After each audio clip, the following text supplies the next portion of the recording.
مولوی صاحب تھے کہ جو فاتحہ خوانی کرتے تھے اور وہ فاتحہ کے پیسے لیتے تھے. انہوں نے پیسے مقرر کر رکھے، ایک چھوٹی فاتحہ، ایک اس سے بڑی فاتحہ اور ایک اس سے بڑی فاتحہ. ایک کے کا ریٹ اس نے رکھا تھا 1.25 روپیہ اور ایک کا ریٹ تھا 5.25 روپے اور ایک کا تھا 10.25 روپے.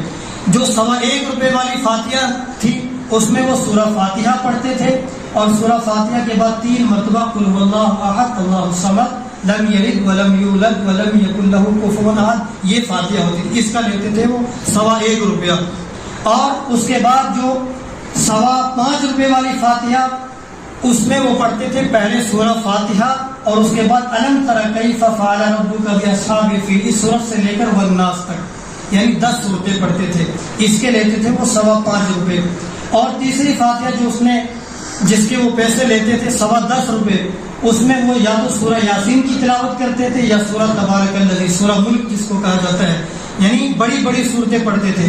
اب ایک مرتبہ ایک غریب انسان جو جس کے پاس پیسے نہیں تھے، 1.25 روپیہ مشکل کے سے اس کے پاس کہیں سے جمع تھا، وہ تھوڑا سا کھانا لے کر اس مولوی صاحب کے پاس آیا اور کہا مولوی صاحب مجھے فاتحہ کرانی ہے، مجھے فاتحہ پڑھانی ہے، میں غریب انسان ہوں، میرے پاس زیادہ پیسے نہیں ہیں، میرے لیے چھوٹی فاتحہ پڑھ دو. اب مولوی صاحب کے گھر میں مہمان آئے ہوئے تھے، اس نے بڑی فاتحہ پڑھ دی، اس کو پیسوں کی ضرورت تھی اس لیے اس نے بڑی فاتحہ پڑھی، سورہ یاسین پڑھی یا سورہ تبارک الذی پڑھ دی. اور اس کے بعد مولوی صاحب وہ جو غریب آدمی آیا ہوا تھا وہ اس کو نکال کر دیتا ہے 1.25 روپیہ. مولوی صاحب نے وہ 1.25 روپیہ اس کی طرف پھینک دیا اور کہا میں نے بڑی فاتحہ پڑھی ہے 10.25 روپے والی، آپ 10.25 روپے نکالیں اور پھر یہاں سے جائیں. وہ کہنے لگا کہ میں تو غریب آدمی ہوں، میں نے پہلے ہی آپ سے کہا تھا کہ میرے لیے چھوٹی فاتحہ پڑھیں، بڑی فاتحہ کے میرے پاس پیسے نہیں ہیں. تو وہ کہنے لگا آپ 10.25 روپے نکالیں اور مجھے دیں، ورنہ میں آپ کی تمام فاتحہ کی ناس کرا دوں گا. اب وہ غریب آدمی پہلے تو کھڑا ہو کر تھوڑی دیر سوچنے لگا کہ فاتحہ تو ہو چکی ہے، جو پڑھا وہ تو پڑھ لیا، وہ اس کی ناس کیسے ہوگی.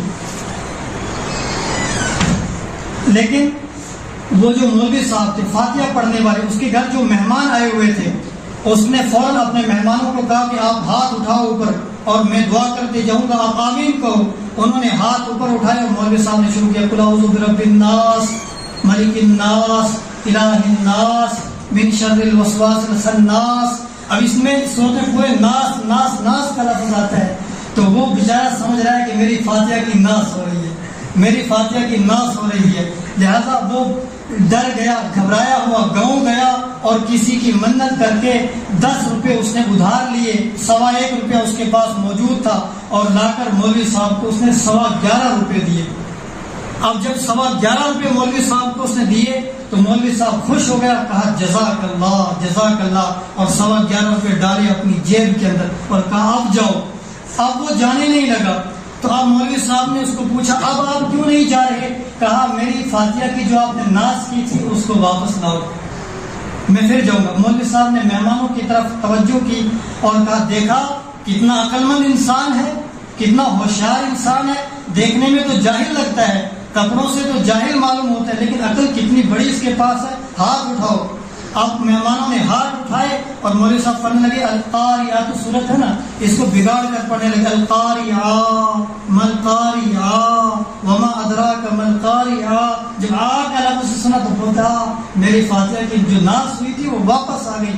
تو یہ تمام طریقے جو ہے ایسے لوگوں نے ایجاد کیے ہیں کہ جو اپنی پیٹ کی پوجا کرنا چاہتے ہیں اور اپنا گزارا کرنا چاہتے ہیں، ان کو نظر و نیاز مل جاتی ہے، ہدیہ تحفہ وغیرہ مل جاتا ہے. ہدیہ تو بہرحال جائز ہے، لیکن اس پڑھنے پر کچھ مل جاتا ہے یا ان کے کھانے کا بندوبست ہو جاتا ہے. لہٰذا ہمیں ان تمام چیزوں سے، رسومات سے یہ اجتناب کرنے کی ضرورت ہے. ویسے قبرستان جانا کوئی منع نہیں ہے، کچھ بھی پڑھ کر مردے کو ثواب پہنچائیں کوئی منع نہیں. پورا قرآن پڑھیں، 10 قرآن پڑھیں، 20 قرآن پڑھیں، کوئی غلط بات نہیں ہے. لیکن مروجہ جو طریقہ ہے اجتماعی طور پر اس کے لیے اہتمام کرنا، کسی دن کا انتخاب کرنا اور پھر اس میں مخصوص لوگوں کو جمع کرنا، مخصوص کھانا بنانا، لوگوں کو دعوت دینا، جو لوگ نہ آئیں پھر ان پر ناراض ہونا، یہ طریقہ نہ قرآن میں ہے نہ حدیث میں ہے. اللہ ہمیں عمل کرنے کی توفیق نصیب فرمائے. وآخر دعوانا الحمدللہ رب العالمین.